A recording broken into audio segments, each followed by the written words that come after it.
This is 21 Minecraft Parity issues that Mojang still hasn't fixed after years. There's tons of differences between Bedrock and Java Edition that just don't make any sense, and both versions have some great features that should be ported to the other game. I've been playing Bedrock Edition for 8 years and recently joined the Minecraft server where I've found nearly 100 parity issues, so subscribe for part 3 and let's jump into it. So when you get within about 3 blocks of a creeper, it's going to notice you and start exploding, but on Bedrock Edition, if you walk away from it to the point where it won't actually damage you at all, as you can see, it defuses itself and it does not explode. If we do the same thing on Java, generally it just explodes without doing literally any damage to you at all. As you can see, I'm 8 blocks away from the guy. He did literally no damage to me, but still exploded. Technically, it's possible to get far enough away from it so that it doesn't, but it's pretty rare. It really seems like the creeper should be the same on both platforms. Now on Java, you basically cannot drown as long as you have a Respiration 3 helmet on and you eat a couple bits of food. You regenerate so fast, like I mentioned in my previous parody video, that you essentially just cannot die.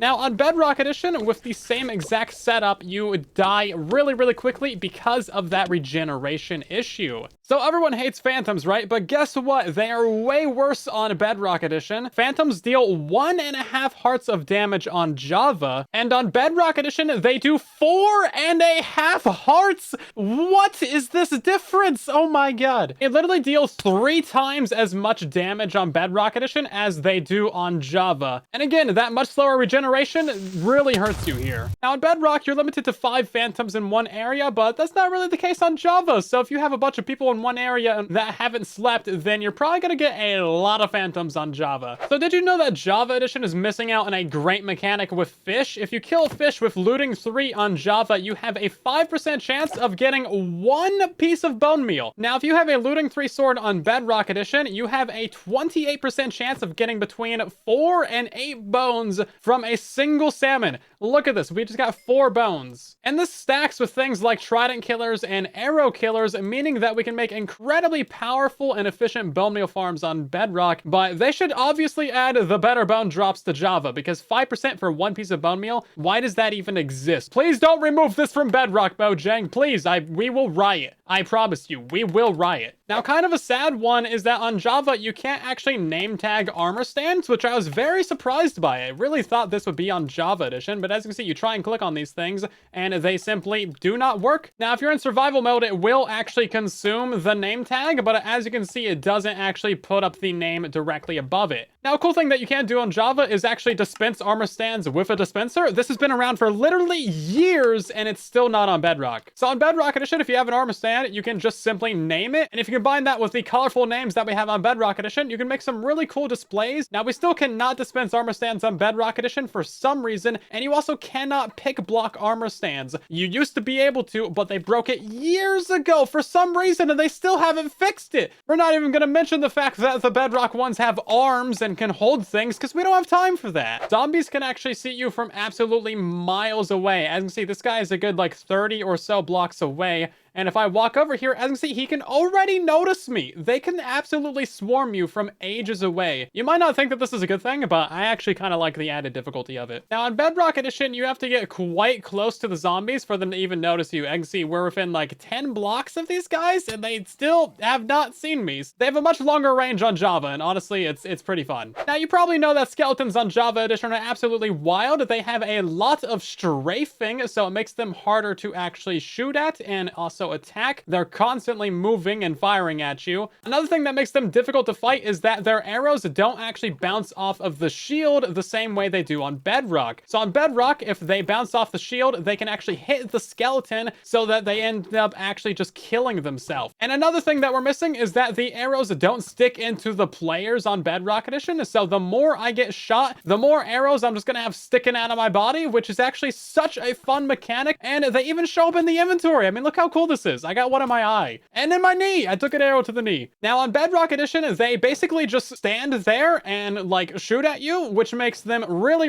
easy to fight. Or you can just like literally walk in a circle around them and they will actually never be able to hit you. Also, their arrows bounce off the shield. As you can see, you can just kill them that way. And the arrows do not stick into you. They get deleted as soon as they get shot into you. It's just sad. So this is just a nice creative feature of Java Edition, but any mob that has a baby variant of it, you can click on it with its own spawn egg, and you will get that baby version of it every single time. So this even works with villagers. If you want a ton of baby villagers for some reason, look at that. They just work. This entire feature is just missing from Bedrock Edition. So if you want a baby mob, you have to like figure out the specific command, and the command is always different and weird. Another thing that can make Java a little bit more difficult is that sometimes spiders actually spawn with potion effects. They can even have invisibility to the point where you only see their little red eyes. These guys can spawn with invisibility, speed, strength, and even regeneration, which really does up the difficulty. I didn't even know about this until recently, but if you are in the end on Java Edition and you cover the void with some glass,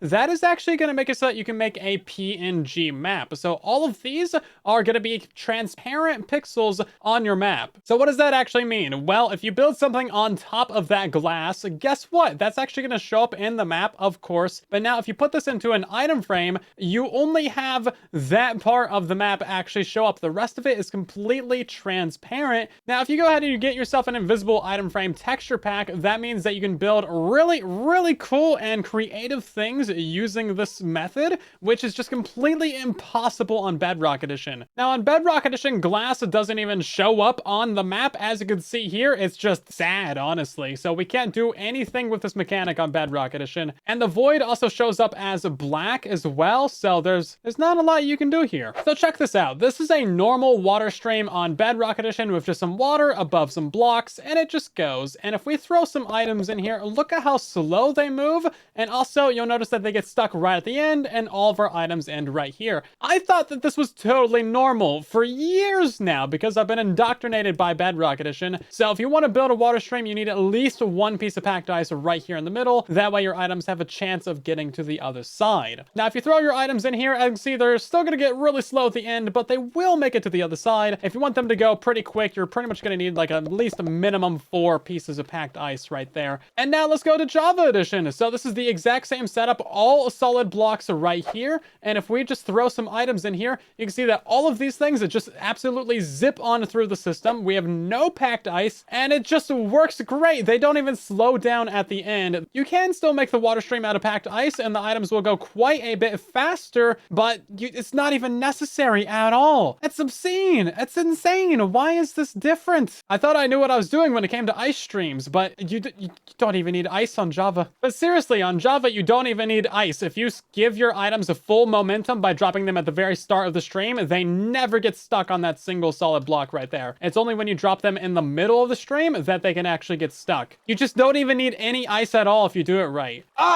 Millions of people I've made go get packed ice because of this one parity issue. The amount of human hours lost to this one parity issue. We all know villagers on Java and Bedrock are way different than they should be, but here's a few parity issues that you might not have known about that are actually super annoying. Now, on Java, it is impossible for a baby villager to grow up and be a nitwit. On Bedrock Edition, that is not the case. Nitwits are like renewable resources on Bedrock Edition. Apparently on Java, the only way that you can get a nitwit villager is from a naturally spawned village, which is wild to me. Do you know how many millions of nitwit villagers have been murdered on Bedrock Edition because of this one little issue? Technically on Bedrock Edition, you can convert your nitwit villagers back into a regular villager if you turn them into a zombie and then cure them, but I'm like 95% sure that this is a bug, so you can technically save them, but we shouldn't even have to do this in the first place. It's ridiculous. Another small thing is that when you have a professionalist villager on Java and you try to click on them to trade with them, look at this. They shake their head like a lot and they say,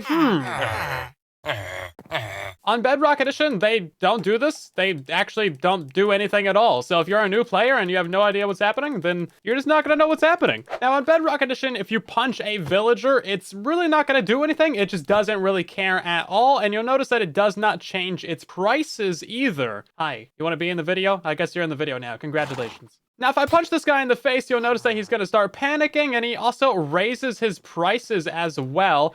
As you can see, he went from 9 to 12 bookshelves, and I actually murdered a previous one, and this guy also raised his prices. So it's an area of effect price raising, which is kind of fun, and honestly, it makes sense, as much as it's kind of annoying when you accidentally punch a villager, which happens just so often. To be fair, you guys do deserve it. They also stay panicked for like a really long time. It's been like 30 seconds. Calm down. I'm I'm not gonna keep hitting you, probably. Okay, this is actually really cool. So on Java, you can just use a dispenser of a mob head in it to automatically apply that mob head to a villager. I never see anyone actually do this because maybe it's a waste of a mob head. But look at this, you can just put a dragon head on this guy super easily. That is so cool. You can also apply a full set of armor to the villagers as well. It doesn't render on them or appear on them, but you can make some really stacked villagers if you want to for some reason.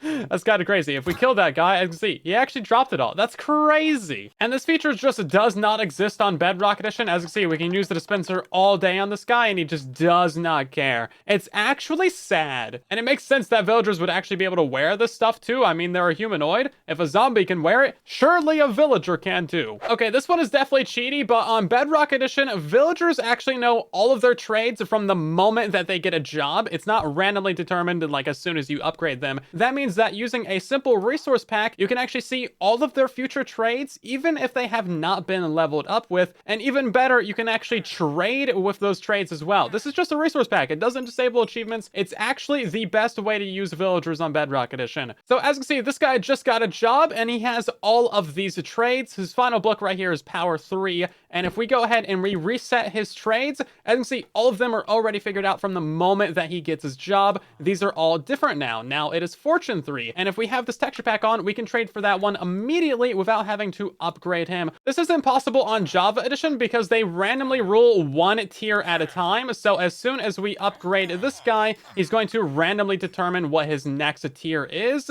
And there's just no way to like cheat this in with a resource pack or a mod or anything. I looked, I couldn't find anything. And honestly, the Bedrock system, although it is cheaty, is objectively better and easier because you can re-roll your villagers like 4 to 8 times faster because you can see all of their tiers at one time. And we can't bring up villager parity without iron farms. Iron farms on Bedrock Edition are basically using the original Minecraft mechanics. Instead of needing 10 villagers and 20 doors, you need 10 villagers and 20 beds. That is literally it. They changed nothing with the Village and Pillage update, whereas on Java Edition, they are completely different and so much easier. You need 3 villagers, 3 beds, and a zombie, and this is the entire size of the farm. It is incredibly simple. Now, even if you don't want to use a zombie, that's fine. There's another way to get iron golems using 5 villagers and the gossip mechanics, and they will eventually spawn a golem. So even for peaceful players,